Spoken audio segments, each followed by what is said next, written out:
Welcome back to the Computer Hardware and OS Essentials lecture series. I created these custom lectures based on A+ certification program, but with few enhancements to improve your IT technical skills and knowledge.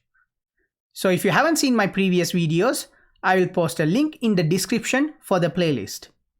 This would be our 12th lecture in which we will go over virtualization and cloud computing.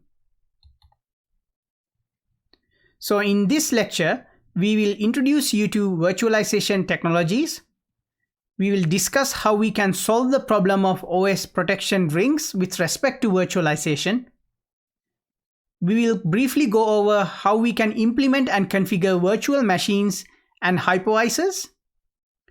We will cover Type 1 and Type 2 virtualization, give you a broad introduction to cloud computing services, and finally, some information on application virtualization. Simulation, emulation, and virtualization. So you may have heard these terms in the IT industry or during your studies, but you may not know the exact differences between these three items. It is very important that you understand the differences between simulation, emulation, and virtualization in order for you to have a better technical understanding of how virtualization works. So the simulation is the approximation of the behavior of the real system and requires rewriting software in order for it to behave that way. So it is a very cheap and very flexible way of making things look like another thing. However, it loses some accuracy when it's come to the point simulation programs. For example, in my previous videos with respect to network engineering, I have used a program called Cisco Packet Tracer. It is a simulation program. So what makes it a simulation program is somebody at Cisco programmed the Cisco Packet Tracer to simulate the networking environments. So it approximates the behavior of the real system, but it is not the real system. So this approximation of that behavior of the real system is defined by whoever the person that created the simulation program. Emulation, on the other hand, is basically emulate the behavior of the real system one-to-one. It executes unmodified code 100% accurately and flexible. And it's very flexible in terms of how you can use that emulation programs, just like the simulation programs. What makes emulation, however, different from simulation is that it is expensive to run compared to simulation would be a little bit cheaper to run. So the main program framework probably gonna be a little bit more expensive because it requires more programming code and software development. An example of an emulation program would be the EVAN-G. So the EVAN-G networking engineering programs actually emulate the Cisco and other device environment. For example, if I run a Cisco router on a Cisco Packet Tracer, that's in a simulation environment. So it cannot do VPN, certain VPN functions, because they are not yet programmed into the Cisco Packet Tracer program. But on the EVAN-G, if I run a Cisco router, I can support VPN because it is emulating the real behavior of the Cisco router. So that is a huge difference between simulation and emulation. So simulation is an approximate behavior of the real system, and it is a software, simulation softwares are software that developed by someone that try to mimic the real system itself, while emulation is the actual real system that being put together for testing purposes. So there is a framework or software to run the emulation, but it is the actual system itself that will be running. So you will be installing real Windows in an emulation program, as opposed to in simulation, you will be installing a specialized Windows program that may not have all the capabilities. So that's the difference between a simulation and emulation. It's very important that you understand the difference between a simulation and emulation. So I'm going to repeat one more time. A simulation is an approximation of a real system behavior, while the emulation is the real system itself. So that's the difference between simulation and emulation. Virtualization, which is the primary focus of this lecture, is basically virtualization of the exact behavior of the real component across multiple platforms accurately as possible. So virtualization is different from simulation and emulation in that virtualization is basically not only doing the software side of things, such as Windows or Cisco iOS software on a Cisco router, but it also doing cross-platform hardware virtualization as well as the cross-platform capability of that virtualized environment. So virtualization is different from simulation and emulation in that virtualization is doing the exact behavior of the real component, just like emulation. However, virtualization allows you to do much more comprehensive things, much more comprehensive technical things with that type of virtualized environment. So it allows cross-platform virtualization and highly accurate, flexible, and again, just like emulation programs, virtualization programs is a little bit expensive. So emulation and virtualization represent a target system accurately, but at high cost, whereas a simulation is cheaper and more flexible, but less accurate. So that's the broad overview you should know. So the virtualization and emulations are very close to each other, but simulation is a completely different thing where it's actually try to be as close to as a real system, but never the real system, where emulation and virtualization allow you to get as close to real system as possible and literally become the real system itself in the virtualization and emulation programs at some point. So keep that in mind.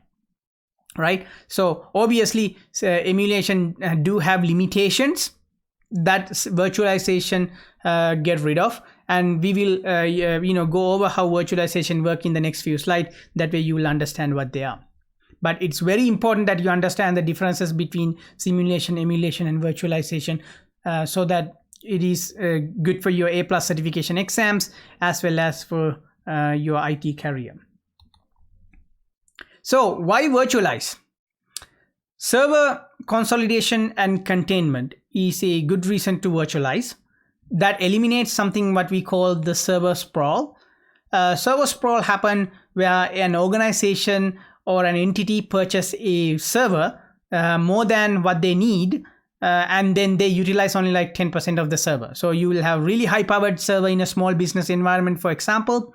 And because that server is a dedicated server, let's say handling email client only, what's going to happen is that the rest of the server resources are wasted. So that's called the server sprawl. So you have a very powerful server, but you're utilizing it for menial tasks such as a basic mail server, for example, or file server, for example.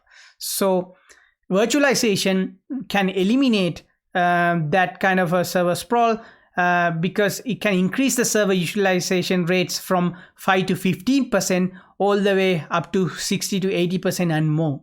So that's a key thing about virtualization, because instead of now having a specific program or specific server installed on a one single hardware, you can install multiple different servers. You can have a Unix server, you can have a Linux server, you can have a Windows server, and you can support multiple different components on those 3 different servers on the same server hardware, hence eliminating what we call the server sprawl or wasted hardware space on your server or wasted capabilities on your server.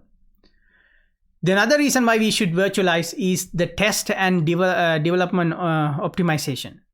So you can use virtualized environment to test and development of servers before you deploy to the production environment.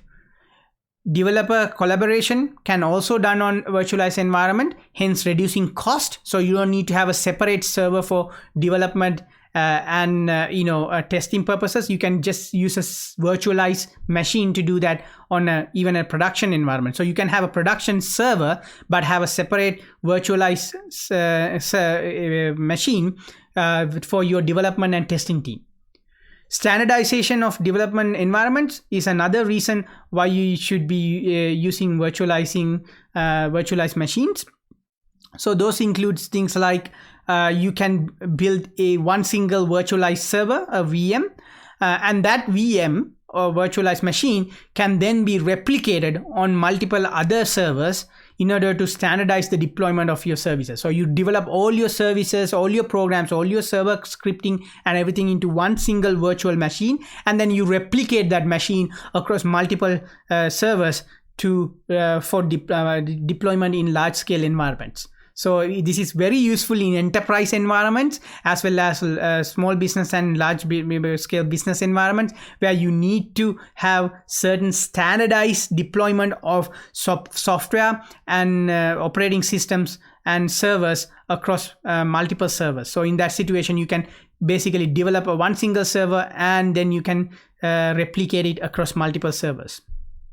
Business continuity is another reason why you should virtualize, because virtualized environment can increase the high availability and provide much better disaster recovery methodologies and minimize downtime.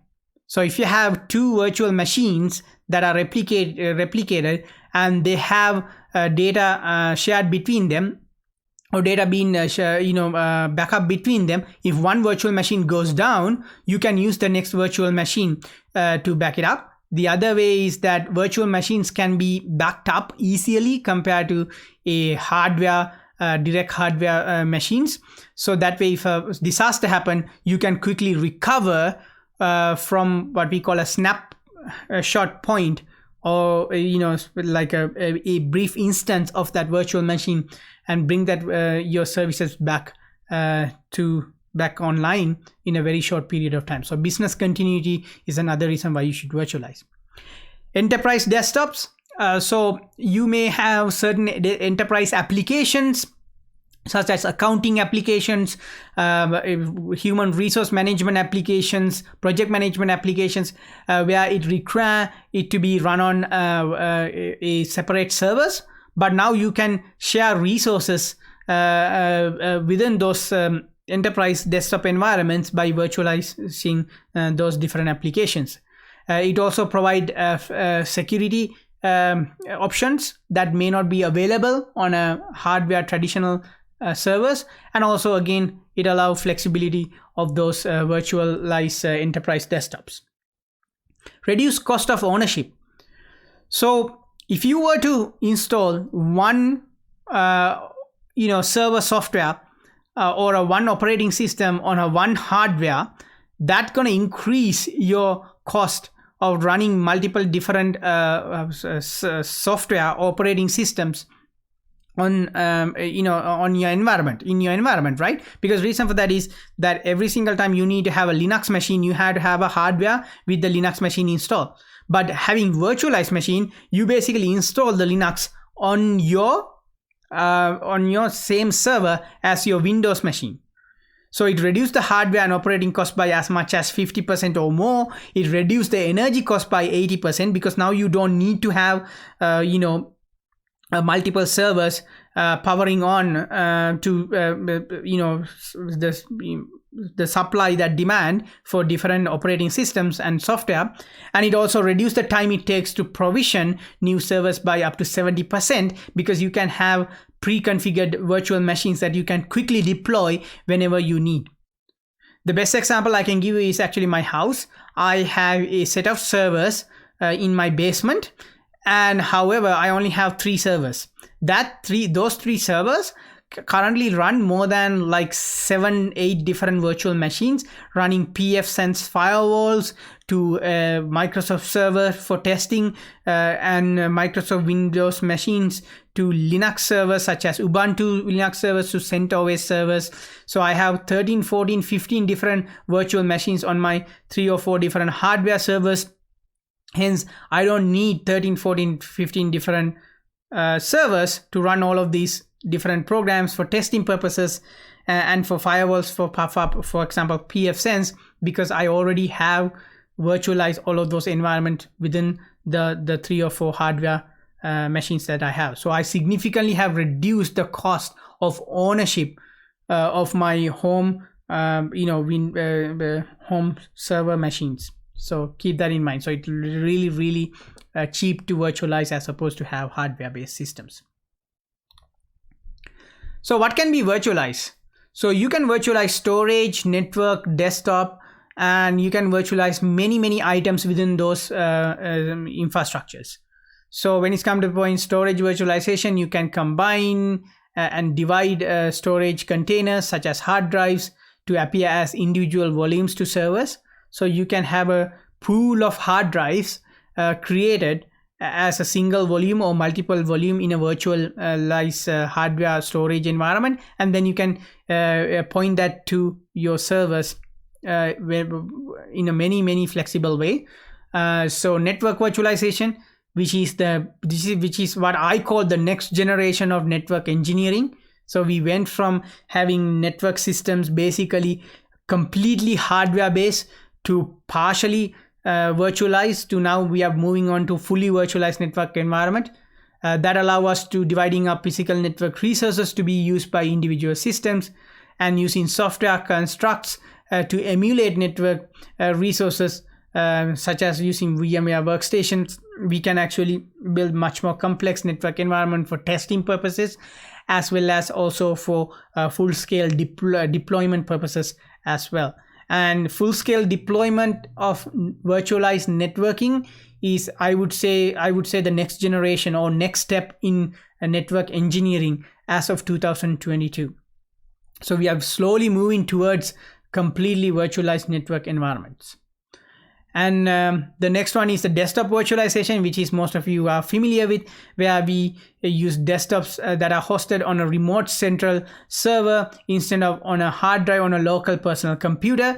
And that way multiple users can access that virtualized desktop environment from their end client that may be running some incompatible software. Like for example, there are situations where somebody must have a Linux based desktop in order to run a specific piece of Linux based or Unix based software, but their computer end client is Windows. So instead of going around and installing Windows Linux desktops for your end clients, you actually have a Linux desktops hosted on a remote central server, and your end client using a Windows or a Mac machine would be remotely connecting to those virtualized machines, so that you eliminate the need to install Linux desktops at your end client level, because you are now hosting at your server. So that allow desktop virtualization. That is one of the advantage of desktop virtualization. We also do virtualization of servers, which I'm not mentioning here, I should be, that allow us to run multiple servers in a virtualized environment, providing many different server services and scripts for your end clients and users. In order for a server or desktop to be virtualized, you need to provide an equivalent environment to run a program compared to a native system. We will learn about this as we go through this lecture, so I'm not going to go into depth right here. And you also need to provide a secured control of virtualized resources. So just like a desktop machine had to have a logging information, has to have some kind of a physical security, your virtualized environment and resources also have to have those kind of security implemented as well. You also need to have a good performance in handling privilege instructions. Good performance in handling privilege instructions. So all of these things we will briefly cover as we go through this lecture. And again, keep in mind, this lecture is focused mostly on A+ certification program. However, I have added some extra things that will enhance your IT technical skills and knowledge. So if I say something, or if I cover something such as OS rings, for example, that is not part of your A+ certification program, I'm doing this for your own benefit. So keep that in mind when you go through these lectures, especially if you're studying for your A+ certification program. So I cover a little bit more than what the A+ certification is covering. So here's a brief history of virtualization technology. I'm not going to go into any more depth than what is shown on the screen. The reason for being, it is not very important for your A+ certification program, and it is not very important for your career as an IT professional either. So what you need to understand is virtualization actually started long ago in the 1964 period by IBM developing of the CP-40 system. And then eventually we went through a different phases of virtualization. Finally, in 1972, they announced the VM370, and then we went into the range of kind of like moving on to the range of simulation and emulation in the 1977 with the Open VMS and Sun's Soft PC, etc., etc. But finally, around about in 1999, the VMware introduced the virtual platform, and that basically set up a chain of event that we pretty much use the similar technologies to virtualize desktop and storage as well as the server environments in modern day. So as of 2022, we have multiple different virtualization environments and virtualization programs and hypervisors where we can utilize, such as the Microsoft Hyper-V and VMware virtual machines, such as the ESXi hypervisors and etc., etc. And I will discuss what is an hypervisor, what are type 1 and type 2 hypervisors as we move forward. But just remember that the virtualization, the concept of virtualization technology and virtualization started way back in 1964, and we have progressively developed into what it is today as of 2024. But you don't need to know these specific for your exams or quizzes as far as I know, even in the A+ certification program. You just need to know that it is as old as 1960s. So we are going to switch gear a little bit. So this is not something that is in your A+ certification program, but it is very important that you understand these concepts so that you have a better understanding of how virtualization works and you become a better or good IT technician or an engineer. So what we're going to discuss now is something called OS protection rings. You may have heard this term, or this may be the first time you ever heard this term. So OS protection rings are mechanisms to protect data and functionality from faults and malicious behavior. So in other words, OS rings try to create fault tolerance and computer security. So this has been the case for many, many decades. So what OS protection rings are doing is separating what application, software, firmware, or programs can be run at what level of privilege on your system.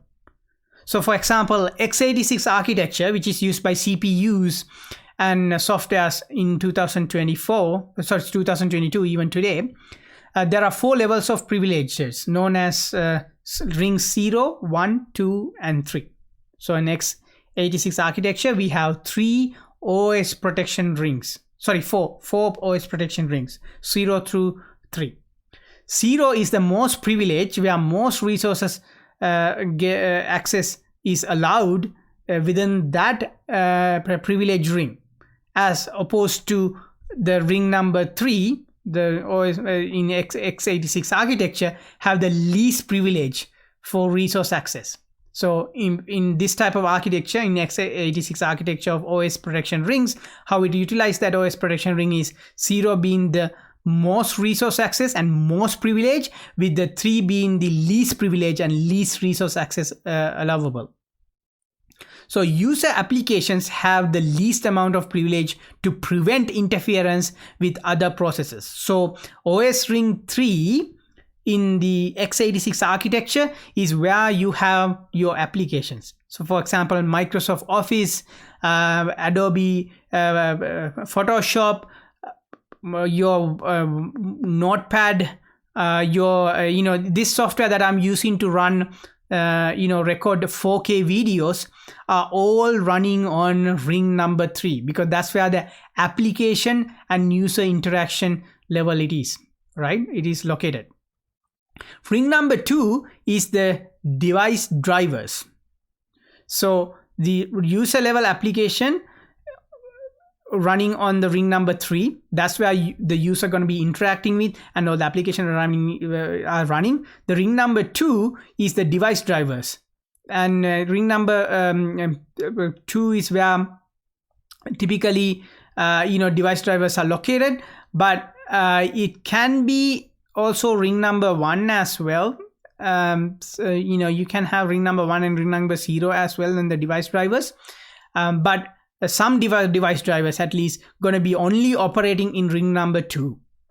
And in ring number 1 and 0, those are the becoming more and more privileged units, and where ring number 1 also may be utilized by some device drivers, but not all device drivers, because some device drivers will only be operating on ring number 2, some device drivers will be operating on ring number 1 and 2, and some device drivers will be just ring number 1. Especially the device drivers provided to you by the manufacturer of your operating system, such as Microsoft, may be running on ring number 1 and ring number 0.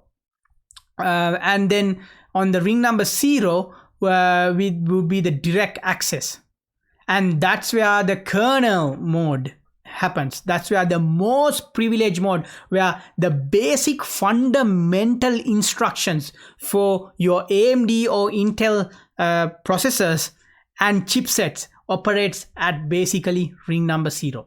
Your operating system also utilize ring number 0, and some drivers may utilize ring number 0, but mostly going to be drivers going to be sitting at ring number 1 and 2. And the software and the user interaction, they never leave ring number 3, because it is completely partitioned or separated into that ring, so that it has the least privilege, so that it provides some kind of a OS protection as a result of it. As I mentioned again, anything that you are interacting, any software that you are interacting on your computer, and your interaction happens at the ring number 3, your device drivers may operate on ring number 1 or ring number 2. And some device drivers may even go into ring number 0, and then ring number 1 would have some other higher privileged device drivers, while ring number 0 with the kernel, which is the basic instructions happening. And you can look that as like a stack. So this is not the common way of representing OS protection ring. This is the way that I decided to represent OS rings.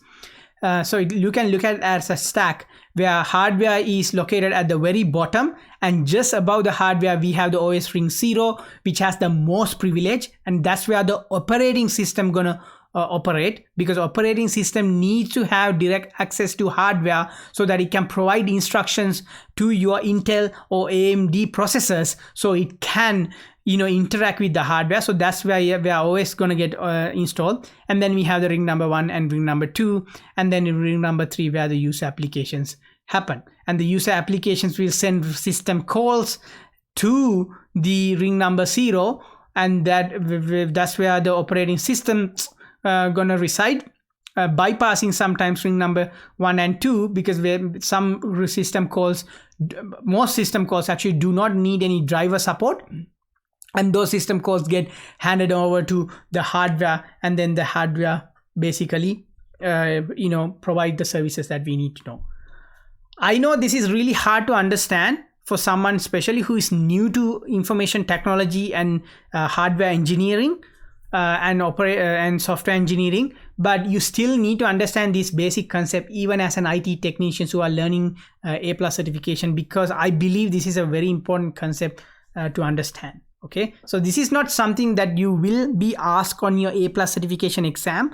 I have never seen an A+ certification exam they ask you about specific questions related to OS protection rings, but in my opinion, you should understand this concept so that you have a better understanding about how all of these things come together when it's come to the point of virtualization. Because that, if you don't understand how OS rings works, you will have a hard time understanding how virtualization hypervisors work, which I'm going to talk about next. So if you don't know what a hypervisor is, I'm going to talk about next few slides. But in order to understand that properly, you need to understand how OS protection rings work. So next, what we're going to talk about is how the concept of OS rings interact with hypervisors. Because remember, most hypervisors, especially type 2 hypervisors, will be running at this level, but they need hardware access. So that's where the issue comes into play. Now you will understand why this issue is coming into play. Before we move forward, I want to highlight something. The reason why we have OS protection ring is to control security. So the whole point of OS protection ring is to try to separate these items like the device drivers, the kernel, and the user interaction, so that you can create some kind of security barriers within these different groups, right? So that's why we have that. So now we have a problem when we do that when it's respect to hypervisors, because hypervisors need direct interaction with your hardware. So how could you do that? Because hypervisors are typically running on either operating system OS level or just above the hardware. Maybe, especially type 2 hypervisors are on the operating system itself. So under hypervisor virtualization, a program known as a hypervisor, also known as a type 1 virtual machine monitor or VMM, runs directly on the hardware of the host system in ring 0. So I'm going to repeat that. I know it's kind of confusing. Under hypervisor virtualization, a program known as a hypervisor runs directly on the hardware of the host operating system in ring 0. So remember those rings that we discussed. So right on top of this ring 0 kernel, a type 1 hypervisor can run, because type 1 hypervisor will be getting installed, run directly on the hardware, just on the host ring 0. The task of hypervisor, however, is to handle resources and memory allocation for the virtual machines, in addition to providing interfaces for higher level administration and monitoring tools. So if somebody asks you, so why do we even need an hypervisor? We need an hypervisor when you want to run virtual machines, because that will be handling resources, memory allocation for the virtual machines, in addition to providing interfaces for higher level administration and monitoring tools. So basically, hypervisor type 1 hypervisors, which get installed just above the rings 0 or just in the ring 0, will provide those services. Clearly, with the hypervisor occupying the ring 0 of the CPU, the kernels for any guest operating systems running on the system must run in less privileged CPU rings. So if the hypervisor is now being installed on the ring 0, you can install an operating system now, because reason that is operating systems are designed to run on ring 0. So if you on the general operating system installation model, when you install your Windows machine, whether you have Windows desktop or Windows server, that get installed on the ring 0. It's get installed in the kernel level. So your Microsoft Windows 10, Windows 11, your Microsoft Windows Server, your Apple Mac OS is running in ring 0. But if you have a hypervisor installed on the ring 0, you can install the operating system on ring 0, because your hypervisor is taking up that ring 0 space, right? So it has been already occupied by the hypervisor. So that means your virtual machines that going to host your operating systems for those virtual machines cannot directly access the hardware right below it, because the ring 0 has been occupied by the hypervisor. So unfortunately, the most operating system, as I mentioned, need to be installed in ring 0. Now the hypervisor is taking up that space. So as a result, what's going to happen, the operating systems on those virtual machines lose the ability to execute privileged CPU instructions and direct manipulation of the memory. We have to solve this problem. So that's not the case, right? Because we know by using virtual machines at a very high level that of course it can run CPU instructions and directly manipulate memory through a hypervisor. So how are we gonna fix this problem then? How did we fix this problem? So because we already have solved this problem, so how did we fix this problem is what we're going to discuss in next few slides. And again, I just want to mention this is a very high level overview, but you should understand this granular detail in order for you to understand how hypervisors work. So the type, we are right now focusing on type 1 hypervisor, which is basically known as a bare metal hypervisors, but I will discuss type 2 hypervisors and type 1 hypervisors and how they are different from each other in the next few slides as well. But this is the general overview. So I know you probably never heard about the term type 1 and type 2, which I'm going to discuss in the next few slides, but this is something that really fundamental that you need to understand with the OS protection rings and hypervisors in order for you to understand how virtualization works. Okay, so keep that in mind. So again, I haven't introduced you to type 1, type 2 hypervisors yet, but I will. So now you understand the problem of OS protection rings and hypervisors, because once you install the hypervisors, you don't have access to the kernel, which is required for your operating systems, every operating systems to operate. And so now we have a problem. So how do we solve it? We solve that problem by different types of virtualization. So we have something called full virtualization, where guest operating systems are unmodified and unaware that they are being virtualized. That's what makes a full virtualization. That is a solution to the OS ring problem. Remember, the OS ring problem occurs because all operating systems, even in virtual machines, must have direct access to hardware infrastructure. But hardware infrastructure cannot be directly accessed when you are using a virtualized environment, because your hypervisor, which is the virtualization piece of software you could think of like a software, is occupying the OS ring 0. So how we mitigate that is that through things like full virtualization. So full virtualization could be software assisted, which is known as the binary translation virtualization, or it could be hardware assisted, which is known as the VT extensions. So basically how that works is you have the hardware infrastructure at the very bottom in the full virtualization. Then you have the host operating system, and then we have the hypervisor on top of that, and then you can add the guest virtual machines. And the OS level virtualization happen where you have the hardware infrastructure and you have the operating system and then the containerization engines, and then you have the containers on top of it. And then application level virtualization happen where hardware infrastructure is at the very bottom and you have the operating system on top of that, and then you have the containerization engines and the bins happen at this level. So these are like different levels. Then we have the para virtualization and the hardware assisted virtualization described here as well. And I will briefly describe most of these types as we go through, but we will not go into high level detail, but like a broad overview. So let's look at full virtualization with respect to software assisted. This is one way we are finding a solution. We found a solution to OS ring problem, right?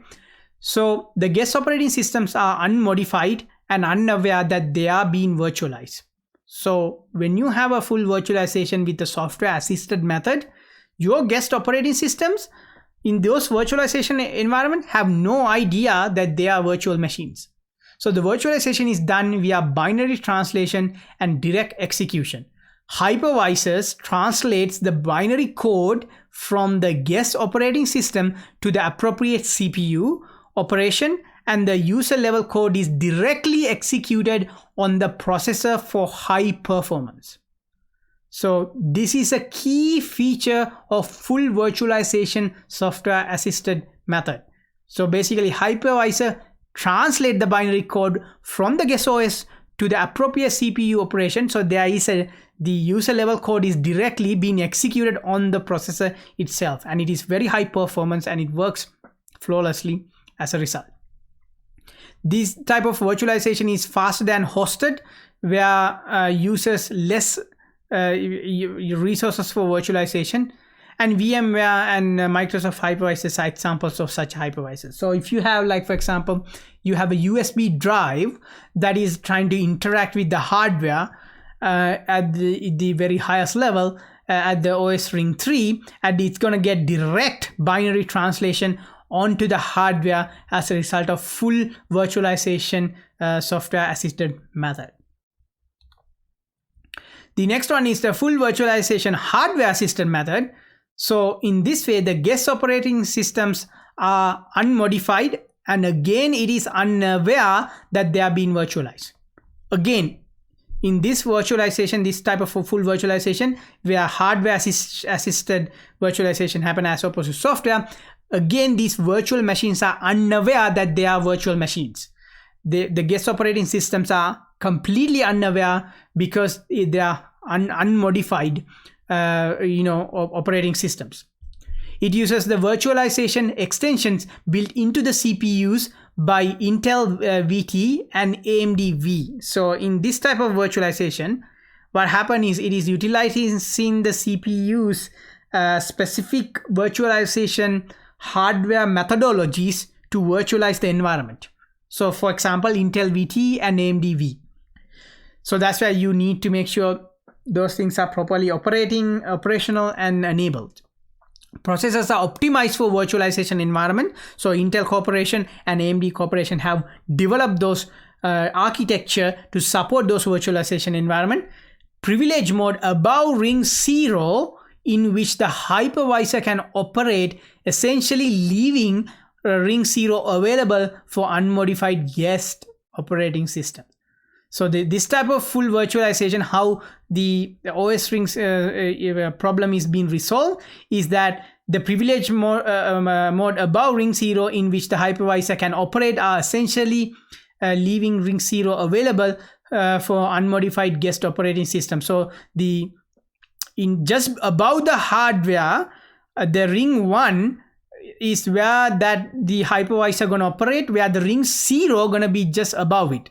So as a result, ring 0 is not occupied by the hypervisor itself, because hypervisor is going to have its own ring just above the hardware. So that's why ring 0 become available and unmodified, and then the guest operating system can access that ring 0 directly. Privilege and sensitive calls are set to automatically trap to the hypervisor and handled by the hardware, while allowing for smaller hypervisor code and more efficient use of hardware. These are used by Zen Server, VMware ESXi, and Microsoft Hyper-V. So these are all known as Type 1 hypervisors.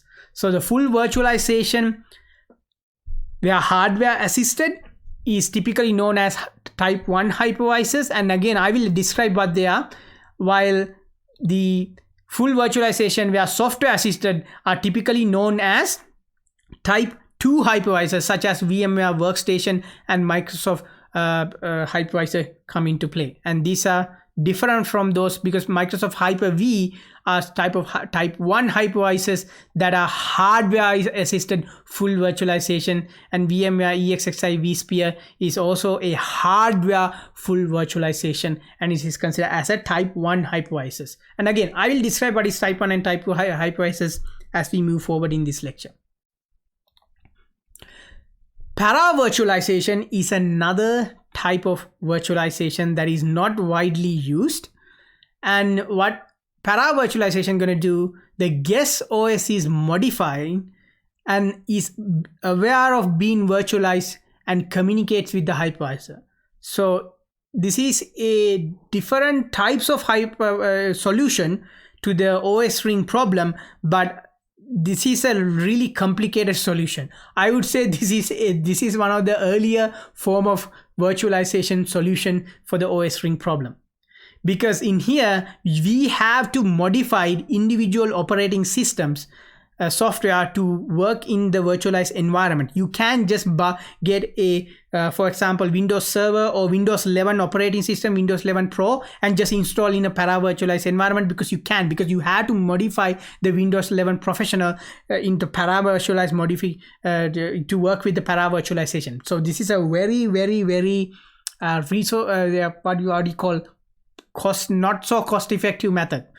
So if the guest operating system needs a privileged operation that would only run in OS, the OS ring 0, and it does a call to the hypervisor, it is called the hypercall, and the hypervisor performs the operation for it. It is faster in terms of it is less overhead compared to, let's say, software assisted full virtualization. Guest must be modified on installation, and most commonly used in servers such as Sen servers. And they're not very popular because admins must modify the operating system, hence limited operating system availabilities. So you're probably going to end up using Linux or Unix, because Windows is proprietary and they can't modify much in Windows. So you have to go in there and modify your Linux or Unix versions such as Ubuntu or Red Hat, etc., etc. And it is less portable as a result of the specific modification directly you are doing onto the operating system. And it also increased security risk, because as a result of modification to those operating system, you may be generating security holes on your operating system itself, as well as it is not widely used. So there is not a broader community testing your security all the time. Like, for example, if I'm running Windows 11 Professional, for example, there are hundreds of thousands of people worldwide using Windows 11 Professional. As a result, if there is security vulnerability, I would know really faster, as opposed to customized para-virtualized operating system, because it's all maybe unique to me, the way that I have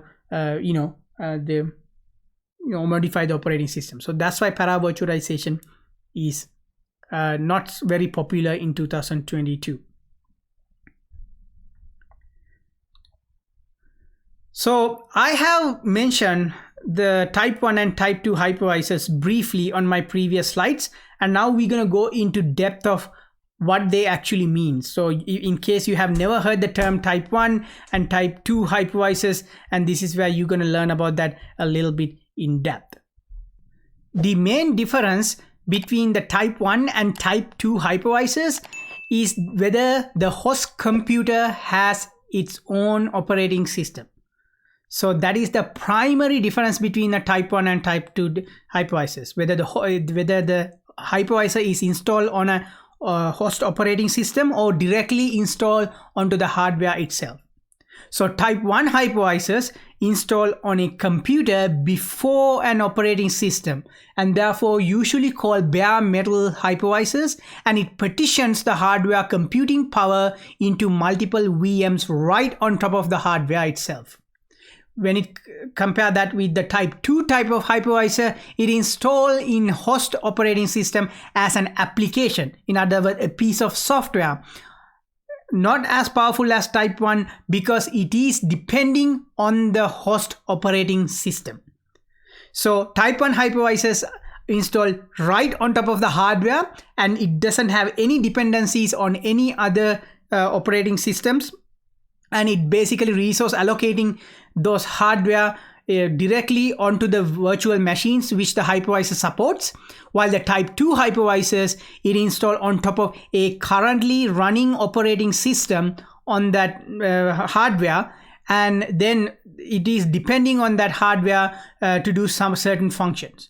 So a type 1 hypervisor would be something like VMware ESXi, while the type 2 hypervisor would be something like VMware Workstation, which is a actual software with a graphical user interface that you install onto, for example, Windows 10 or Windows 11 or some operating systems like that, and then the hypervisor run on that. And this type of type 2 hypervisors therefore is called hosted hypervisors, because they are being hosted within that Windows or other operating systems environments. So type 1, it's bare metal also known as bare metal hypervisor, is directly installed right on top of the hardware. Type 2, it installed after the operating system, and it utilizes the operating system capabilities to run it just like any other software. Hypervisors, also known as virtual machine monitors or VMMs, is a piece of software or a firmware or a hardware that facilitates hosting of virtual machines. So if somebody asks you what is a hypervisor, especially in your A+ certification exam, it is basically a piece of software, firmware or a hardware that can utilize its capabilities to support the virtual machines. And that is the primary purpose of a hypervisor. So if somebody asks you what is a hypervisor, it's a piece of software, firmware or hardware that can support multiple or many virtual machines in terms of resource allocation and configurations. So that is the primary purpose of a hypervisor. And hypervisors, sometimes also known as virtual machine monitors or VMMs. So keep that in mind. The ways that a client-hosted virtual machines are created in the field is basically by using Type 2 hypervisors. Type 2 hypervisors are not efficient, but as I mentioned before, it can be installed onto any operating systems, with the compatible software, right? Because it's Type 2 hypervisor is basically a piece of software, just like any other software like Microsoft Office or your OneNote or etc. just like another software. So the developers often use these type of Type 2 virtual machines to test applications, because it can be easily installed even on a laptop to test certain virtual machines.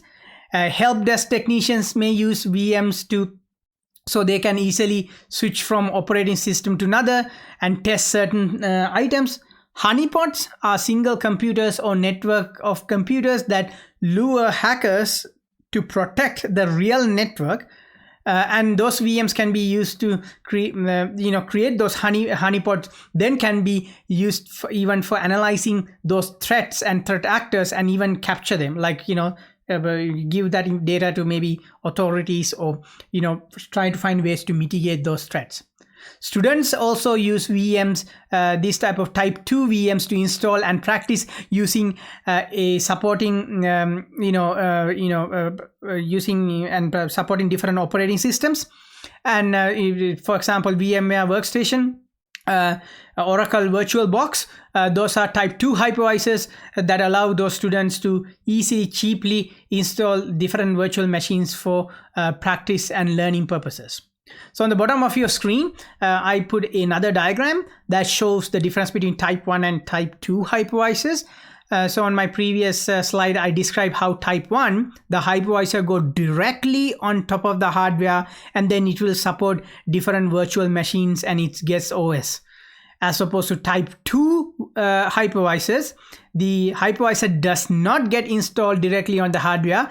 Instead, the OS ring 0 is now occupied by the host operating system, and then host operating system then will have many applications installed, and one of those applications would be a hypervisor application, and then that hypervisor application then will support in return the virtual machines in which it hosts. So that's the two different types of hypervisors you should be familiar with for your A+ certification program.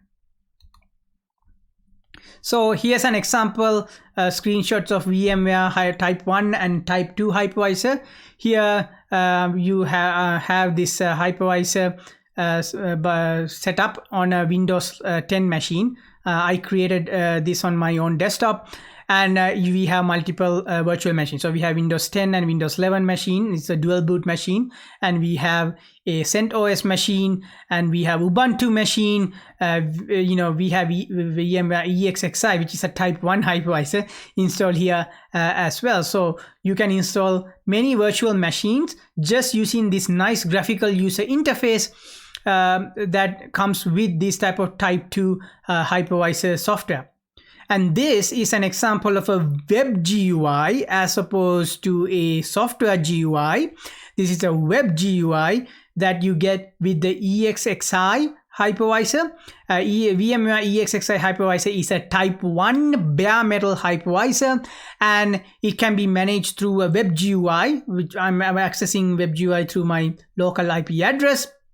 And you can run multiple virtual machines in here, just like here. But as you can see, this macOS virtual machine, for example, is now directly right on top of the virtual machine, and virtual machine is hypervisor, and the hypervisor is directly on top of the hardware, and there is less level of abstraction, less layers of abstraction as compared to installing on a desktop software like the VMware Workstation. So these are like examples of two different way of managing things. So again, this is a web GUI, and the type 1 hypervisors also have a graphical user interface web GUI, as well as a user interface that typically a server type web interface. So it's going to be a CLI instead of a web GUI. You can also interact with a terminal with the type 1 hypervisors. I have already posted some videos on this, so I'm not going to go any more depth, but know the differences between those two, like the basic differences. Client-side virtualization, which I briefly mentioned with respect to type 2 virtualization. One physical machine provides virtual environments for applications using application virtualization and desktop virtualization. So these are the most common types, reasons why we use client-side virtualization, application virtualization, and desktop virtualization. What happens in application virtualization is an application can be made available to users without having to install the application on the user's computer. So that's what the client-side virtualization happened. And desktop virtualization happened, which is also called the client-side virtualization commonly. So if somebody say client-side virtualization, they are most likely referring to desktop virtualization as opposed to application virtualization, even though both of them are actually technically client-side virtualizations. So in desktop virtualization, one computer provides multiple desktops for users, and each virtual desktop is contained in its own virtual machine. So you have multiple desktops are provided by one computer or one server, and different users are accessing their own virtual machines. So client-side virtualization is a type 2 virtualization. As I mentioned before, it runs on top of the existing host operating system as an application, and guests share the resources of the host, and the guests are fully virtualized and assume they are standalone systems. So these guests are not modified. So remember from previous slides, type 2 virtualizations can be unmodified. So the guest doesn't know. This is not para virtualization. This is full virtualization. But this is called client-side virtualization because it is running on top of an operating system, right? So the guests are fully virtualized and assume they are standalone systems. So guest virtual machine doesn't know it is being virtualized. The host virtual application creates an emulation of hardware for the clients. So for example, VMware Workstation is emulating, or Oracle VirtualBox is emulating the hardware for those virtual machines. It requires high input-output overhead as a result, and because it is emulating the current physical hardware for those individual virtual machines, so it's going to create higher overhead for input output. So for example, if you have 3 virtual machines running and you have one network interface card, physical one network interface card, you basically have now created at least minimum 3 virtual interface card out of that one single network interface card. As a result, the input output overhead on that one single network interface card become higher. And also you have one keyboard, one mouse interacting with all of your 3 virtual machines. Again, it's going to create overhead because not each virtual machine going to have a single input output dedicated to itself, right? So that's what I mean by the high IO overhead. As I mentioned, VMware Virtual Workstation and Oracle VirtualBox are the 2 examples. And on the right hand side, here's a diagram that explaining how this type of client side type 2 virtualization works. As I mentioned, you have the hardware, but instead of having the hypervisor right on top of it, you're going to have a operating system, and on the operating system you will have the software, which the type 2 virtualization softwares such as VMware Workstation or VirtualBox application install, and inside those software the virtual machines or VM guest will be installed on top of those. So then what's going to happen is the guest app makes system calls to the guest OS, and the guest OS makes the hardware call to the VM, and the VM send the call to the virtualization software, and then that software translates system calls to the host OS and keep track of each virtual machines so that the right call being returned back to the right virtual machine and makes the hardware call based on that. So this is pretty much the summarization of how type 2 virtual machines work. Yes, you should know this even if it doesn't show up on your A+ certification exam, because otherwise you won't have that background knowledge to understand how virtualization works. So client-side virtualization, as I mentioned before, it looks like this. Here is an example of VMware Workstation that I have spin up the my CentOS virtual machine and Windows 11 virtual machine in my test lab environment, and this is running on top of my Windows 10 desktop computer, the VMware Workstation is handling these two different virtual machines at the same time. So these two virtual machines currently is sharing one network interface card, physical network interface card, but they have their each own virtual network interface card so they can interact with each other. And I also have a virtual switch associated with a VMware Workstation that handles those input output decisions, right? So that's what the client-side virtualization about. So the first step is to make sure the workstation can support the hypervisor and VMs. So when you're setting up your client-side virtualization, you need to make sure that your guest operating systems can get enough hardware and enough software support through your guest through your workstation. So that's very important. So for example, if you only have 4 GB of RAM and you want to run 3 VMs on Windows 11, well, good luck. You're gonna exhaust your resources. It's not gonna work.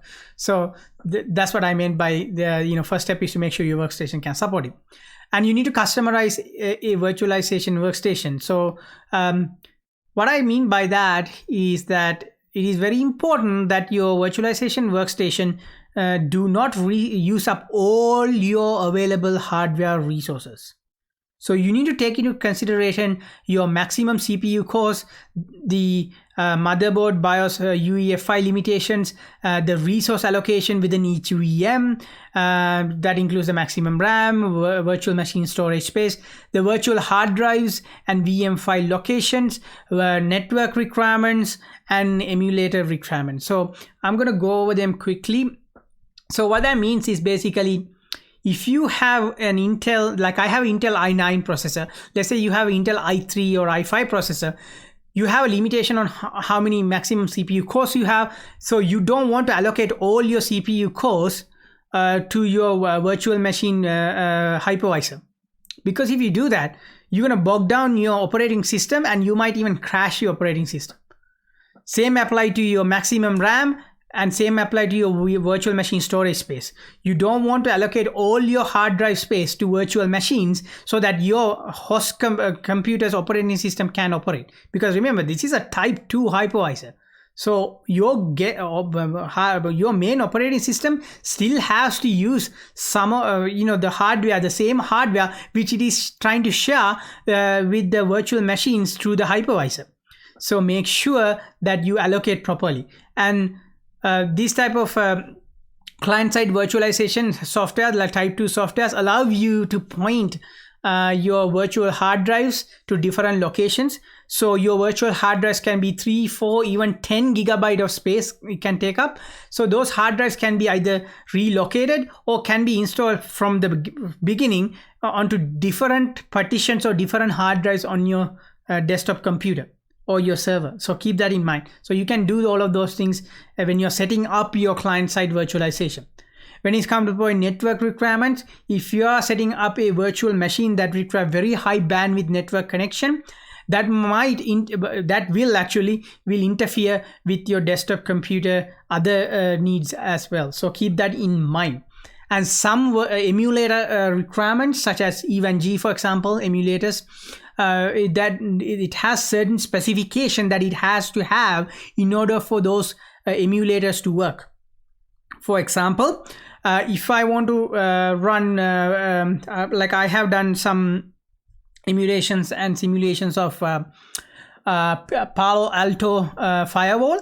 That Palo Alto firewall has very specific emulator requirements and very specific virtual machine requirement. Otherwise, I can't run it. Same with the EVAN-G and many other programs. So please make sure to refer to your manufacturer's guidelines on how those client-side virtualization machines has to be set up.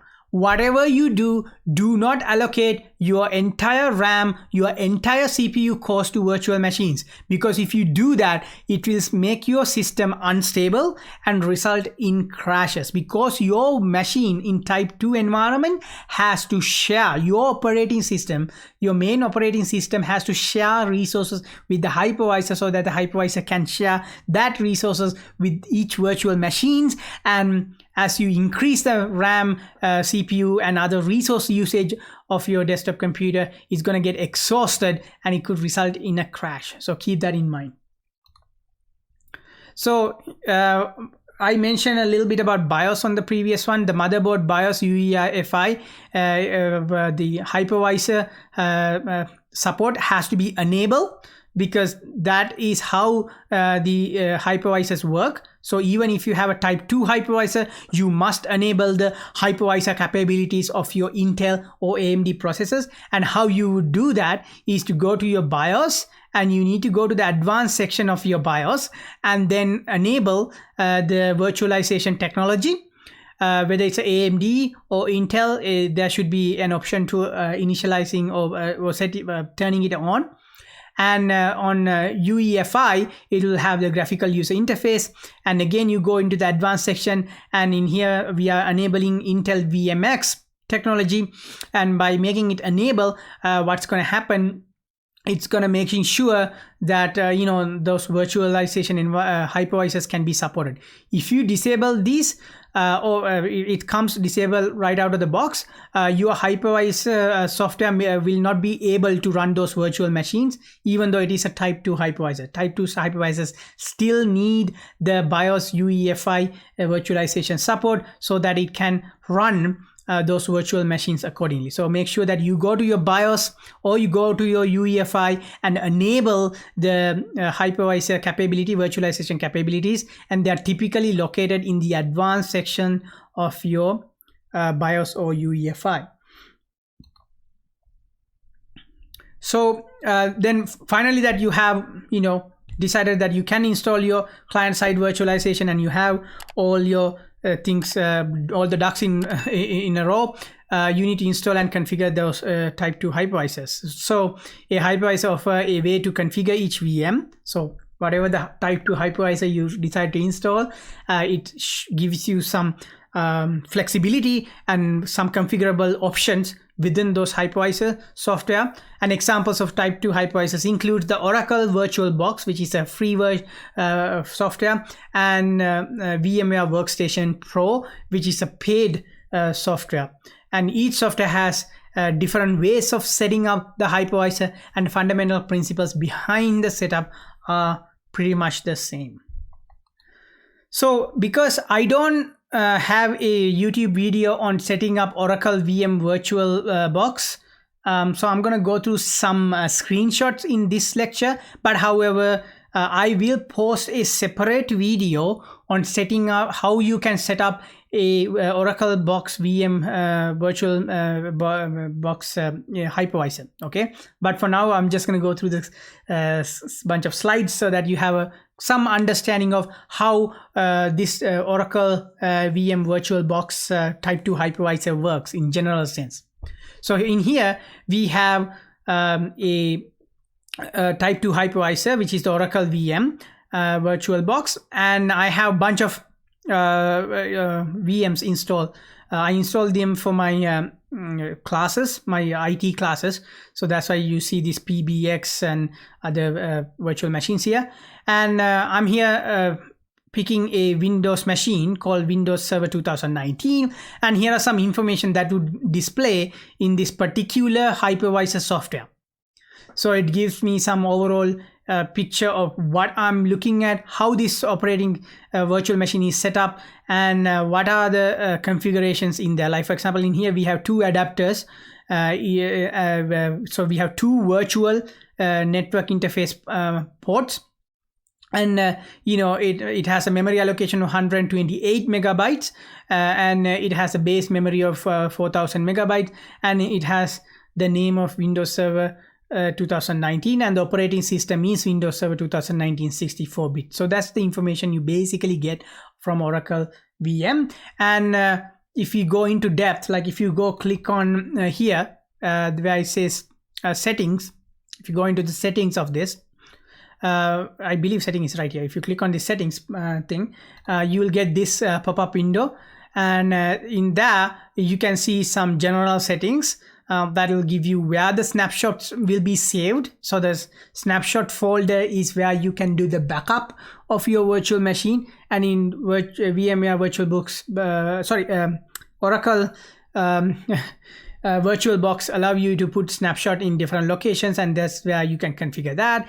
And here are some other configuration options, such as the system configuration options, whether you need to have floppy drives. You can increase the memory allocation for your virtual machine, for your guest OS, and you can also change some input output configurations shown here. So these are some types of, like, configurations available for your VM VirtualBox operating system. So in here we can change the network configurations, and we can also change the storage configuration as well. So these are just example bunch of slides showing how you can configure certain settings in Oracle VirtualBox free software. I'm doing this because I currently don't have a video describing this setting up of VirtualBox, but in the future I will post a video so that you, instead of looking at the screenshot, you can we can go into a little bit depth. Okay, so this is just to give you an overall picture of how this works. So for setting up the VMware Workstation Pro, I have already posted how to do this on my YouTube channel. Please check those two videos that I have already posted, called VMware Workstation, how to add a disk or increase the size of the disk, and how to create a VM using VMware Workstation Pro Advanced Setup. So those actually explain some basic setups associated with VMware Workstation Pro. So these are the two links for that. So I don't have screenshot for this one because I don't need it, because it's already posted on my YouTube channel, and I will leave the links to these two videos in the description of this video so that you can go ahead and watch them. And again, I recommend that you watch these two videos because that will give you an idea about how you can set up VMware Workstation Pro on your machine. So let's switch gear to Type 1 hypervisors. So we briefly discussed about Type 2 hypervisors. Now we're going to look at Type 1 hypervisors. So the Type 1 hypervisors are the most commonly used in the industry to deploy virtual machines. It is the most commonly used one. In fact, 90% plus all virtual machines in the enterprise and business environments are Type 1 hypervisors. So Type 1 hypervisors, as I mentioned before, is also known as bare metal hypervisors, because the nature of these hypervisors mean that they are more capable and literally running on the bare minimum needed overhead period. So in other words, like compared to type 1 hypervisors, so type 2 hypervisors, type 1 hypervisors are the basically using as little overhead as possible because it is installing right directly on top of the hardware. Therefore, we call it the bare metal hypervisors. It allows flexibility in business and enterprise environments because these business virtual machines or business specific virtual applications now can be easily backup moved around from device to device, right? So the VMs run on a thin hypervisor sitting directly on top of the hardware. So directly on top of the hardware, no host OS is needed. So there is no host OS. So this is hypervisor is directly running in the main ring of different. Remember, I mentioned to you about operating system rings in my previous slides. So this is basically in the ring 0, and execution can be done directly or via some form of translation, and less resource intensive, less overhead, and therefore it is more secure. So there is for example, if there is a vulnerability on your desktop Microsoft Windows 11 machine, that vulnerability may be penetrate all the way to your virtual machines if you are using type 2 hypervisors, because your type 2 hypervisor software is being installed on top of your Windows machine. But with type 1 hypervisors, you basically eliminate an entire backbone of the operating system, because it is this type of type 1 hypervisors directly installed on top of the hardware. And then this hypervisor interact with the different virtual machines and allocate necessary hardware resources to individual operating systems hosted on those virtual machines. So when it's come to the point setting up a type 1 hypervisor, it usually comes with a terminal and WebGUI control panel. Remember, I mentioned to you that it is either have a WebGUI or WebGUI and a terminal. Unlike a software, it doesn't get installed on top of operating system, so you need to have some way to interact with it. So it is either WebGUI or terminal. The key items you should consider, again, you need to look into your BIOS and UEFI and make sure the virtualization is enabled. I have already shown some screenshot on how to enable it in the advanced mode. It is the same thing. It's the same option. We need to make sure those options are turned on, whether it's an Intel or AMD machine.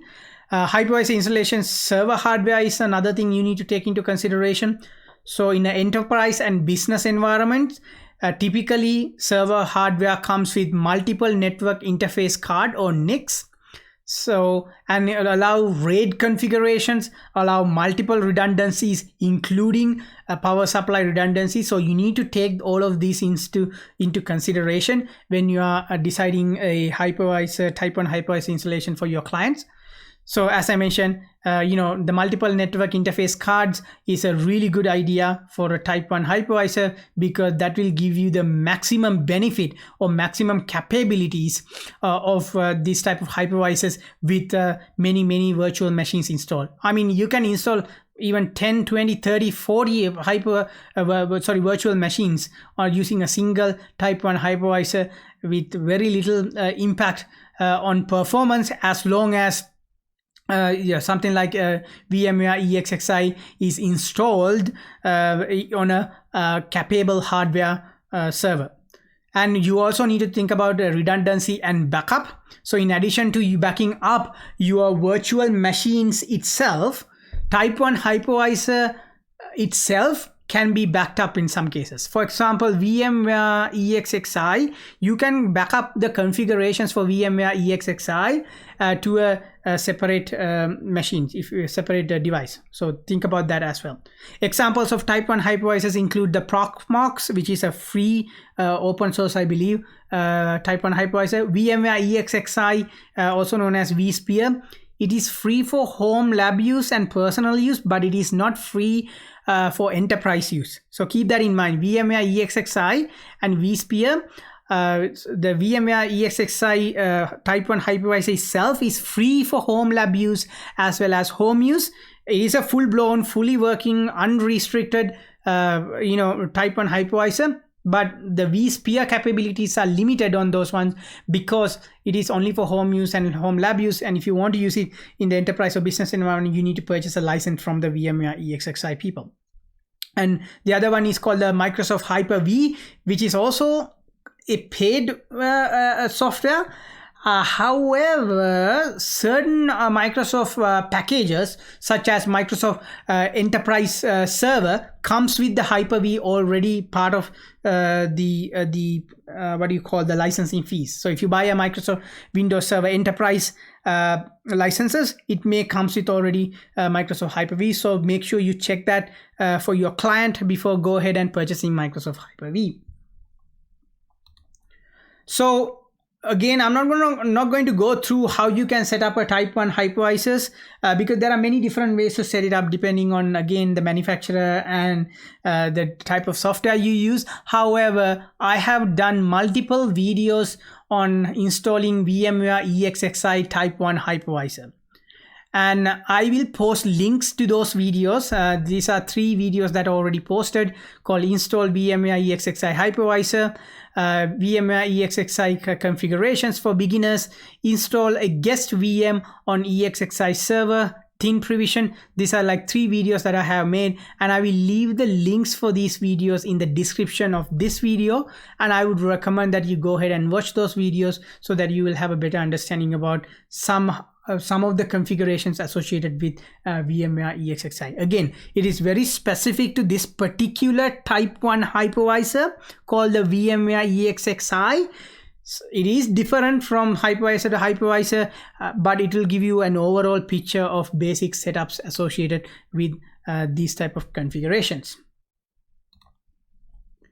Virtualization containers. So now we're gonna switch gear completely to a different direction. So we talk about virtualization with respect to Type 1 and Type 2 hypervisors. But virtualization containers are a completely different ball game because they are not actually hypervisors. They are also called operating system virtualization.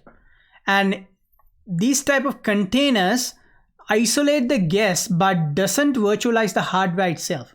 Remember, the primary purpose of a hypervisor is to virtualize hardware so that it can be shared among many different virtual machines.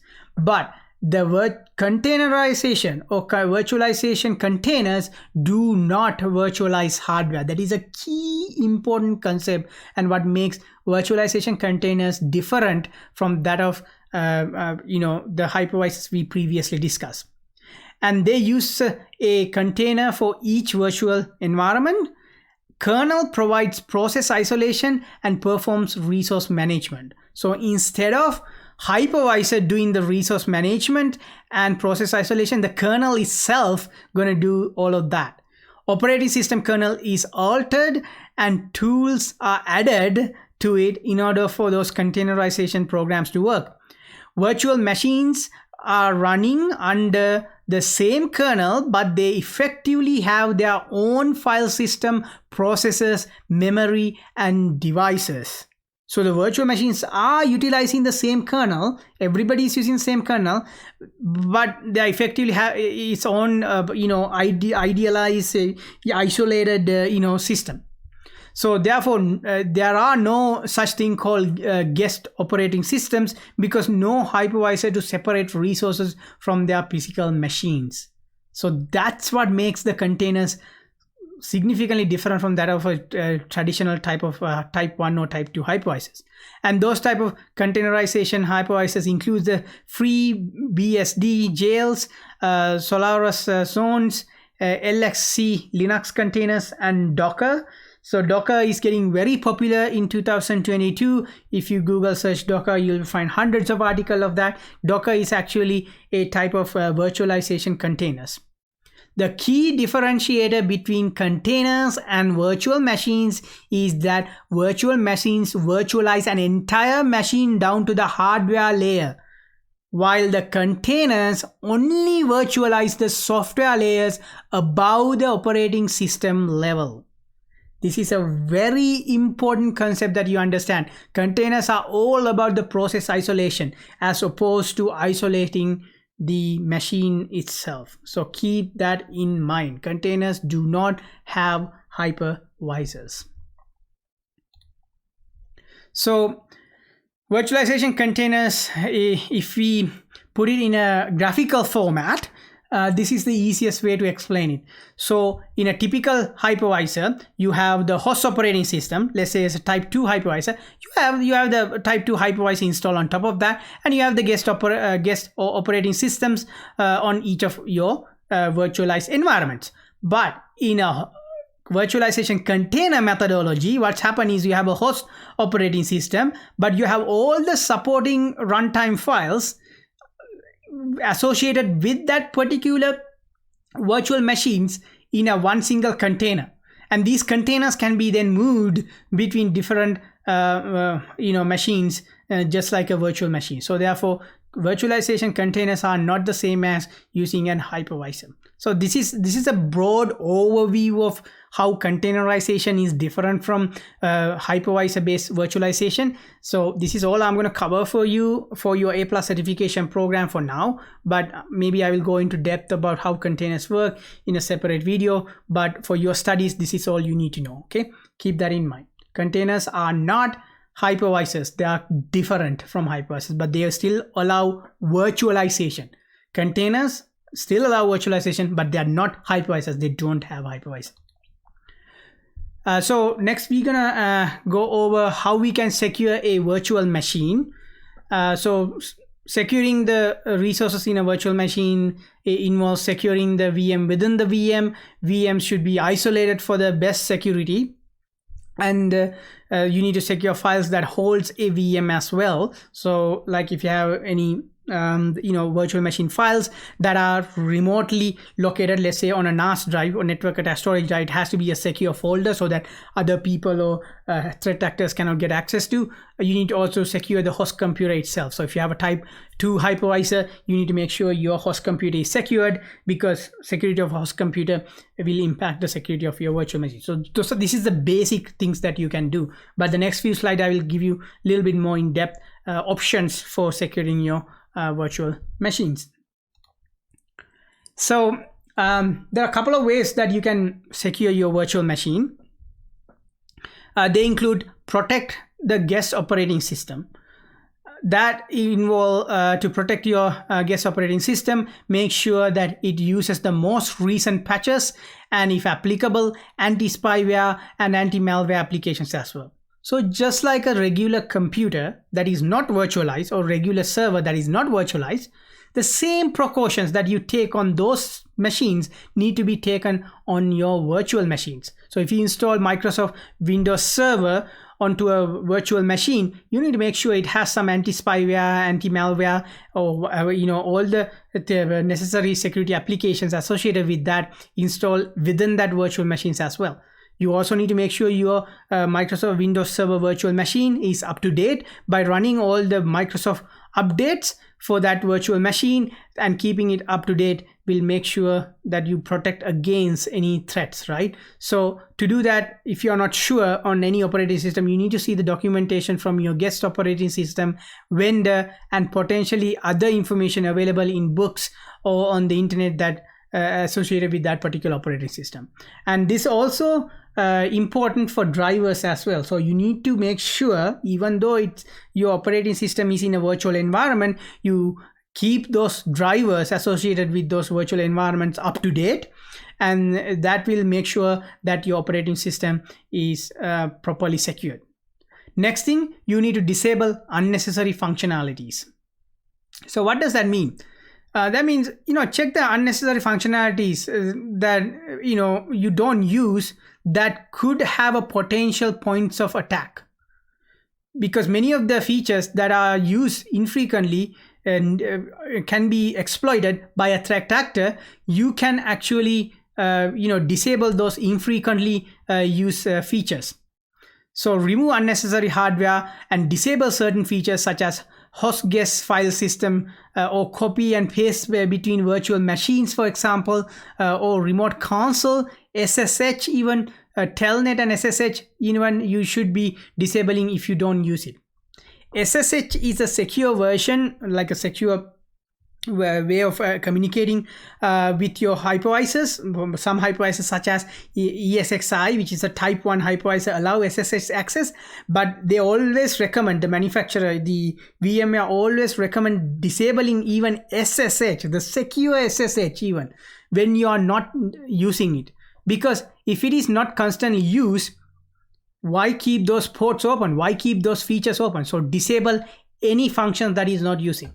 Why install Microsoft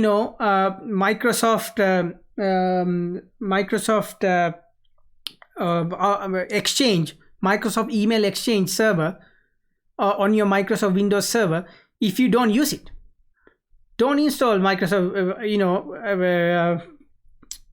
Exchange server if you don't need it, because Microsoft Exchange server has its own vulnerabilities and its own patches that you need to install. So if you don't use it, don't install it.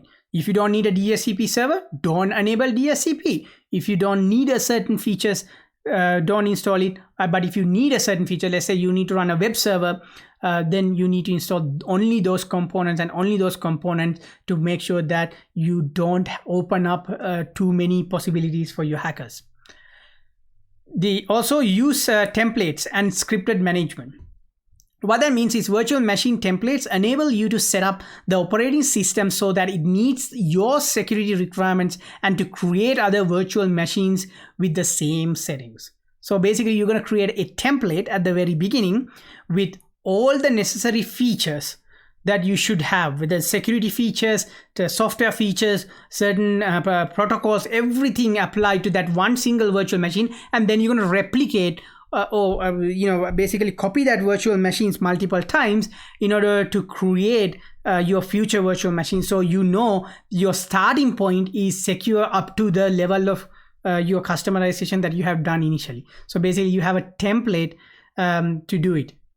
If you want to exchange virtual machine settings after initial deployment, consider using scripts. For example, PowerCLI is a good way of doing it. And consider using scripts instead of the GUI to keep your environment consistent, because once you write the script, and if you have the proper configurations, you can now deploy that script to multiple virtual machines, and each of those virtual machines is going to have the exact same configuration as a result of using a script. You don't go into each virtual machines and manually each of them are separately configuring. You are doing configuration on one using a script, and that script will be like a fingerprint for all of the other configuration. So in large environments, you can group virtual machines into folders for optimizing scripts. So basically, you can run a script on one folder and another script on another folder, another script on another folder. So each of your virtual sets of virtual machines have different scripting done to it as well. So this is a really good idea. So using templates and using scripted management, it make your life so much easier, and it making managing virtual machines so much faster and efficient. Another way you can secure your virtual machine include minimize the use of virtual machine console. So the virtual machine consoles provides the same functions for a virtual machine that a monitor on a physical server provides. So users with access to a virtual machine console have access to virtual machine power management and to removable device connectivity controls. So as a result, virtual machine console access might allow malicious attack on a virtual machines. So virtual machine consoles basically do the same function as the virtual machines that are monitored on a physical service provider, right? Like think about it. If your users have access to the virtual machine console and have access, if your users if the users have access to the virtual machine console, have the access to the virtual machine power management and removable devices, for example, they can mess around with those things and it can create problems, right? So minimize the use of virtual machine console. Instead, use other way of managing your virtual machines. So that will prevent even your own workforce by either making mistake or maliciously attacking your virtual machines. And also another thing I would also recommend is give everybody access to a remote control based on different privileges, such as using AAA servers to different virtual machines. So not all users will have the similar or same administrative access to your virtual machines. You can do all of that by using remote management of your virtual machines. Consider UEFI secure boot. So you can configure your virtual machines to use the UEFI boot. If the operating system supports secure UEFI boot, you can select that option for your VMs for additional security. So the Type 1 hypervisors such as ESXi do support this type of method, but may not be an option for all of the hypervisors out there. But it is supported. You should be using the UEFI secure boot. Again, that prevents threat actors executing scripts at the boot up sequence. Monitoring and backup, that is super important. While neither the monitoring nor backup of your VMs are considered as security practices, it is important that you monitor and back up your VMs. They are not considered as security practices, they are considered as like backup practices or disaster recovery practices. It is a separate ball game, but however, they do provide early detection of vulnerabilities and mitigation process in case of a breach or attack on VMs. So if they have a breach or attack on your VMs, you can use a backup copy of your VMs to restore your services as soon as possible. And by monitoring your virtual machine's health, you can early detect vulnerabilities and patch them up as soon as possible. So now we're going to switch to a completely different concept, but related to virtualization and hypervisors. That is called cloud computing. In this lecture, we are only going to go over a broad overview of cloud computing because that's all you need for your A+ certification program. But I might add an additional complimentary cloud computing lecture later sometime onto my YouTube videos. So cloud computing happens when a vendor or a corporation makes computer resources available over the internet. So if the basic fundamental block of cloud computing is a vendor or corporation making any kind of computer electronic resources available over the internet. That's what makes it cloud computing. We cannot have cloud computing without the use of some form of virtualization. Why is that? Because all cloud computing platforms usually share hardware, and by sharing hardware, it drops the cost of cloud computing and enable distributed data centers across multiple geographical locations and areas. Therefore, virtualization is the best way to provide those cloud computing services. And they can provide many other types, also known as pools of resources. They include things like applications, network, cloud-based application, cloud-based network infrastructure, websites. You can host website in the cloud computing environment, database servers, specialized developer applications, virtual desktops, and virtual servers. All of those things can be handled with cloud computing. So it's very flexible, option. And this is basically a new direction that everything in computer science and network engineering and systems engineering is moving forward. So we are moving in 2022. We are moving more and more towards cloud computing models in every aspect of IT industry, whether it's network engineering, whether it's computer engineering or systems engineering, etc. So deployment models for cloud computing includes public cloud, private cloud, community cloud, and hybrid cloud. So how they are differ from each other in terms of deployment models is that the public cloud services are provided over internet to general public, while the private cloud, as it sounds, is a services that are established on an organization's own servers or established virtually for a single organization's private use. What that means is basically you can have a private cloud because your enterprise company or your business decided to host a cloud storage system in, let's say, Toronto, and then Calgary, Edmonton, and Vancouver, all those offices are accessing that cloud system. That considered as a private cloud that hosted by your own organization. Or your organization may decide to buy a private cloud infrastructure from an organization like Microsoft. So, for example, Microsoft currently have agreements with organizations like Government of Canada, where they have private cloud set up specifically for Government of Canada use. So that means those servers, those cloud environments are not shared by any other organization, any other device at all, except the Government of Canada or whatever the organization. It could be, the oil company. For example, Imperial Oil wants to host their data in a private cloud, but they are not interested in building their own private cloud. Then you can go and get a single organization's use private cloud purchase from Microsoft, and they will host all the Office 365 applications in a private cloud securely in their facilities. So that's what makes a private cloud is that it is only shared by one single organization or specific organizations who are interrelated to each other that cannot be accessed by the public, while the public cloud provide access to the public. Community cloud are services that are shared between multiple organizations but not available to public.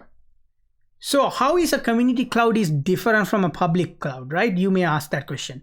This might show up on your A+ certification exam because it's a common question that I've seen sometimes do show up. The community cloud is different from public cloud because you can look at community cloud as something like a University of Calgary and University of Alberta sharing research data. So we can build a community cloud between University of Calgary and University of Alberta. It's a community cloud because anybody in the engineering sector may have access to that data in that community cloud, but it is private in a sense that it is not publicly available to everybody in the public, right? So that's what makes it a community cloud. Hybrid cloud is a combination of public, private, and community clouds that used by the same organization. So you could have a private, you could have one single organization with a hybrid cloud situation where we have a combination of public, private, and community cloud situation, right? So that's what I mean by hybrid cloud. So again, community clouds and hybrid clouds are very commonly used in research environments such as universities, while private clouds are very popular among private organizations and government security. Elements of cloud computing. So all cloud computing service models incorporates the following elements: service at any time, elastic services and storage, support for multiple client platforms, resource pooling and consolidation, and measured service. So I'm going to give you a brief description of each one of these, then we'll move on to the next slide. So the service at any time mean that it most likely going to support you 24/7, 365 days per year, and availability of 99.9% or above. So it's going to have a very high availability in cloud computing. Elastic services and storage means that today you may need 10 terabyte of data storage, but tomorrow morning you wake up, your company need 100 terabyte of data. You may be able to quickly purchase it like that in a click of a button, and you can expand your services. And at the same time, let's say your company is shrinking and you have services being pulled out. In that case, you can quickly reduce your usage of cloud computing, and then you can go into cost saving. So basically what that means is it's very elastic. So you need more network interface, virtual network interfaces. You can quickly set it up with the click of a button. So that makes it very elastic, very easy to configure, as opposed to going and physically attaching network interface cards or reconfiguring your each virtual machine. Support for multiple client platforms. In other words, you can have Windows machines, you can have Linux machines, you can have Unix machines, you can have Mac OS machines, you can have specific business enterprise operating systems. It all can be done very quickly, easily in the cloud computing. Resource pooling and consolidation means basically if you need very high throughput usage of let's say your CPU usage for only a certain period of time, you can do resource pooling with another company or another bunch of other organizations that are using the same cloud, so that you don't actually spend your money on the CPU usage for the whole time. Only the time that you use it, you're going to pay for that extra fee, right? So that's what I mean by resource pooling. So this is basically removing the server sprawl by allowing multiple organizations to interact with the cloud computing platforms. I forgot to mention previously how virtual machines remove the issue of server sprawl is that because you don't need a separate hardware for each of your virtual machine, hypervisors allow the reduction in server sprawl by making it easier for you to share those hardware, right? Just like that, even in cloud computing, server sprawl can be significantly reduced as a result of resource pooling and consolidation. And typically, the cloud services are provided as a measured service. So you typically get either metered based on how much you use in terms of data upload or download speed, or sometimes the CPU cycles or usage cycles. So how much threads that you have using every hour or every day will be calculated as an equation into how much you will be spending on your cloud computing. One of the interesting concepts about cloud computing prices and business models is that oftentimes you can save two cloud computing systems a lot of configuration, but when you try to access those resources, you have to pay money. So this applies to cloud backup.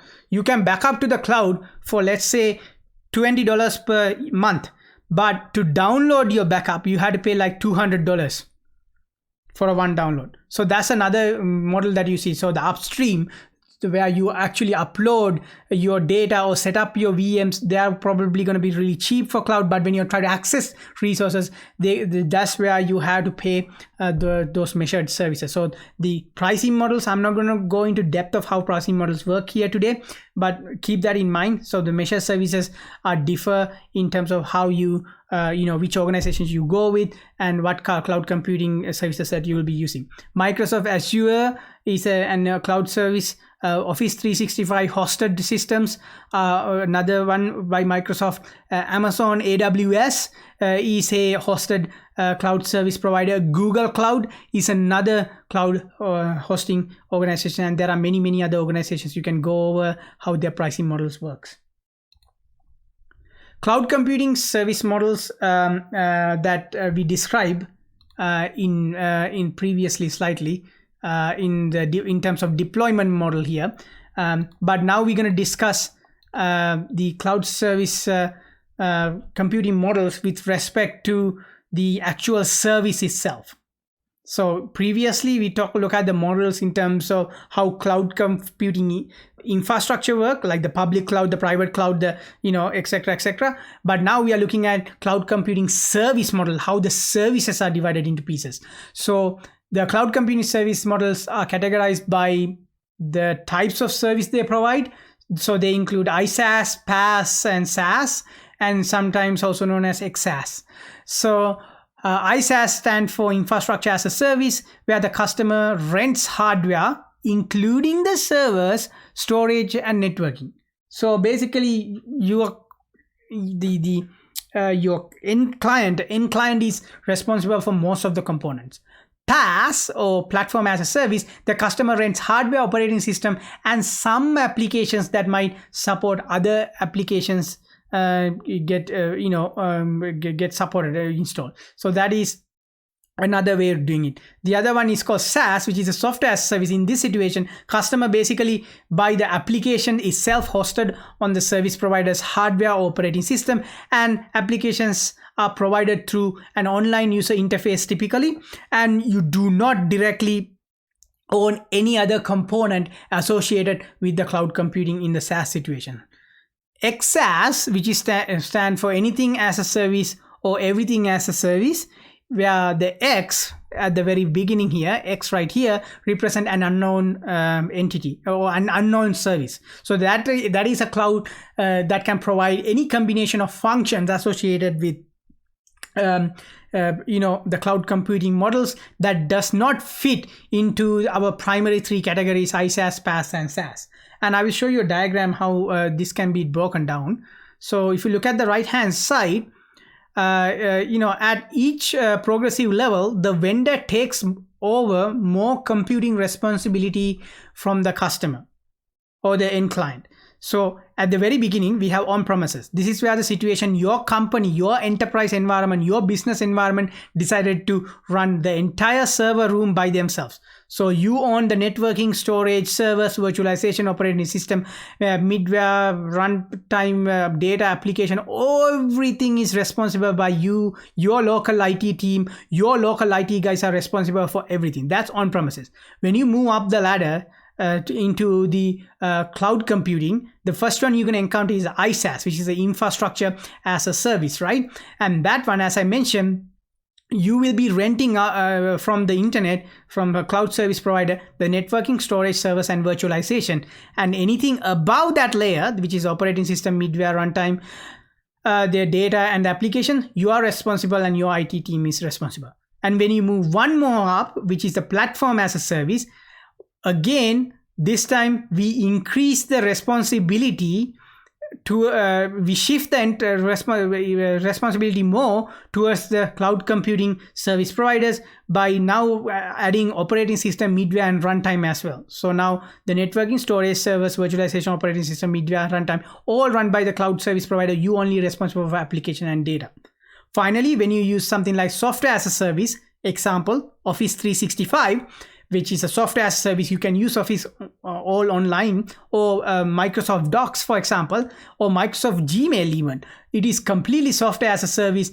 Basically, networking, storage, server, virtualization, operating system, middleware, runtime, data applications are all part of the responsibility of either Google if you're using Gmail, or Microsoft if you're using Microsoft Outlook online, Office 365. They are all part of their service. So basically, you are buying software as a service and you are not responsible for anything below the application. Not even the application itself is not something that you should be responsible for, because they will take care of that. So each progressive level, the vendor takes over more computing responsibility for the customer as you move up this way.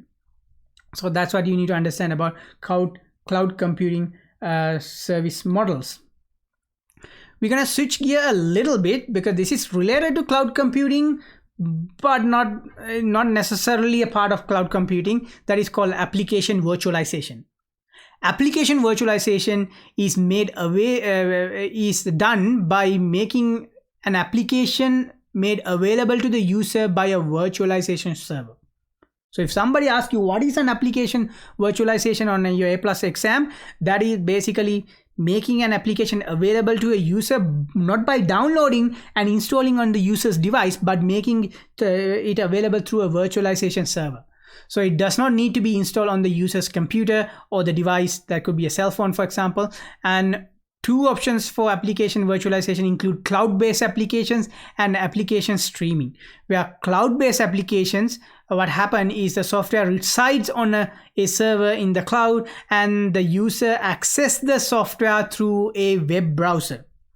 So basically, in other words, Gmail, for example, without using a end mail client is basically a cloud-based application, because everything to do with your Gmail interaction is happening through a web-based application. You can go to gmail.com and you can access your emails, and that is basically a cloud-based application. The software resides on the Google server in the cloud, and you as a user just access your emails through the software developed by Google called Gmail through the web browser. That's how you access your email. So that's a cloud-based application. Application streaming, on the other hand, is a cross between cloud-based applications and installed applications. In this case, parts of the applications are downloaded onto the local device only when needed. Other parts of the application might continue to run in the cloud from a distant server. An example of this type of application would be the Office 365. Some of the options in the Office 365 is running on the Microsoft servers. They are not running on your directly on your computer. However, you still install applications like Outlook or Microsoft Word, Microsoft PowerPoint, etc. But when you need certain things, like for example, if you need a template for your Microsoft presentation files, Microsoft PowerPoint, you get it from the Microsoft Office 365 cloud.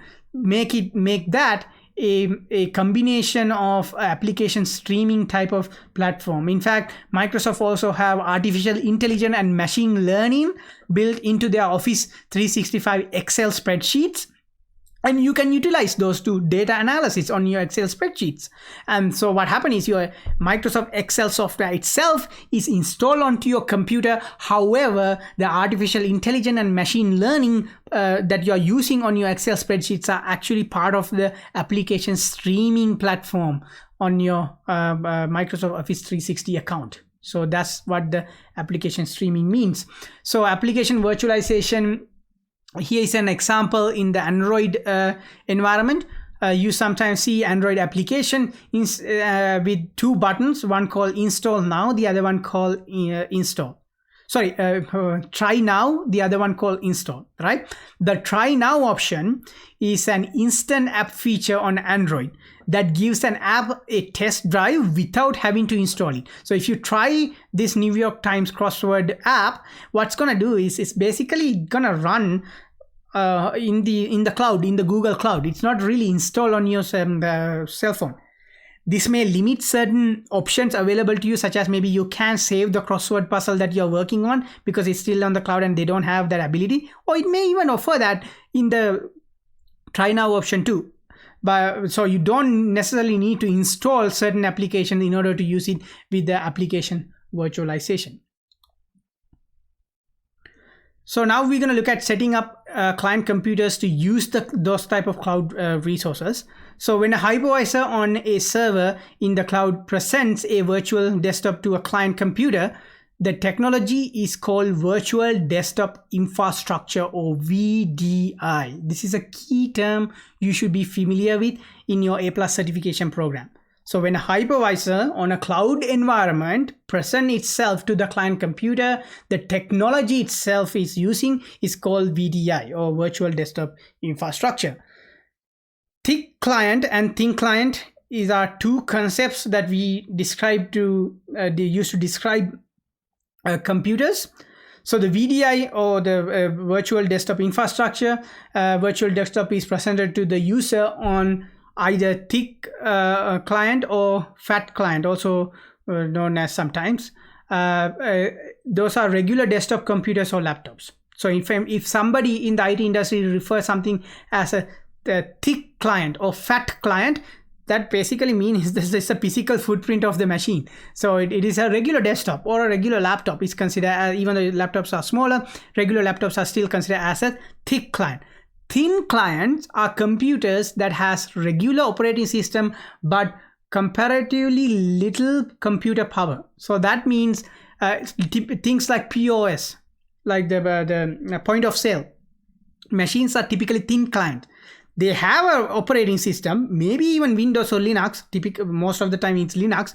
if you go to the cashier is using that Linux computer or Windows computer to put your transaction through, but that machine itself is a thin client. It doesn't have much capabilities. It's very small. It uses very little power and has very little capabilities in terms of hardware as well as software as well. So that's what makes a thin client. Thin client devices are very small, portable, and easy to install, and use less power and have less capabilities than a full-blown computer. Zero client, sometimes called a dumb terminal, and does not have an operating system at all, and just provide a user interfaces such as the keyboard, mouse, and the monitor. In that case, in the zero client situation, what's going to happen is the end user going to interact with the VDI directly through the cloud, and only thing they have on their local station is the monitor, the keyboard, and the mouse. That's it. And maybe a network cable. That's it. As opposed to thin client does have an operating system but doesn't have many capabilities as a thick client, which is a desktop computer. That's how you look at it. VDI virtual desktop accounts have two approaches. So to how it approach VDI. One called the persistent VDI, the other one called the non-persistent VDI.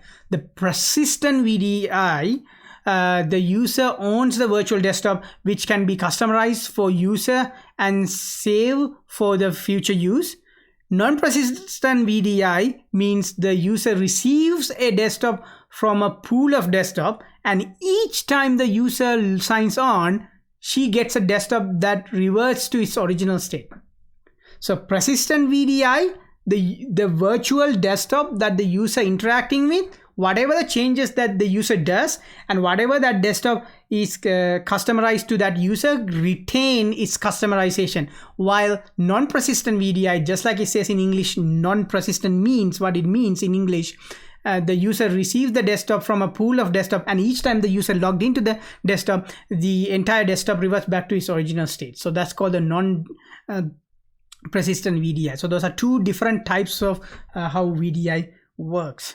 So this is all we're gonna go today here, because this is not something that really we're gonna go into depth in this particular lecture series. So for now, just remember these kind of concepts in cloud computing exist.